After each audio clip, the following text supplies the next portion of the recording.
Hey guys, welcome back to our channel অপজয় lifestyle. চলে আসলাম ছোট্ট আবারও একটা মিনি ব্লগ নিয়ে। আজকে এখানে তোমরা দেখতে পাচ্ছ পরিষ্কার করা হচ্ছে। হ্যাঁ, এখানে আমরা সরস্বতী পুজো করব। আমরা এই সরস্বতী পুজোটা করছি 9 বছর হয়ে গেল। মাঝে 1 বছর গ্যাপ দিয়েছিলাম একটু অসুবিধার কারণে। আবারও সরস্বতী পুজো করব। সবাই জানো 14ই ফেব্রুয়ারি সরস্বতী পুজো। আমাদের একটা দল ছিল, সেই দলটা আস্তে আস্তে ভেঙে গেছে।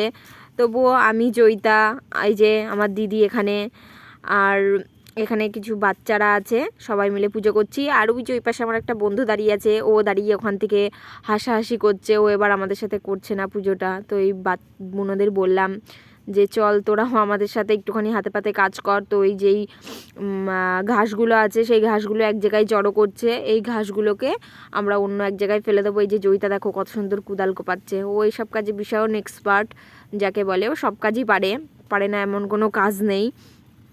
তো বোনরাও তার হাতে পাতে করছে। এই যে এবার ঝাঁটাবে ও এখানে। আমি কখনোই ক্যামেরার সামনে আসতে পারি না, তার কারণ যাকেই বলি একটু ফোনটা ধরে দে, সেই আমাদের ফোনটা ধরে দিতে লজ্জা পাই।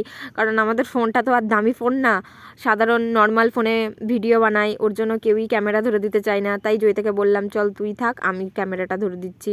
এই যে এখানে এক জায়গায় জড়ো করে কিছু পোয়াল ছিল, সেগুলো একবারে আগুন ধরিয়ে দিলাম। আর এই যে এখানে আমাদের বন্ধু দ্বারা দাঁড়িয়ে আছে, ওরা লজ্জা পাচ্ছে ক্যামেরার সামনে আসতে, ওর জন্য মুখ লুকাচ্ছে।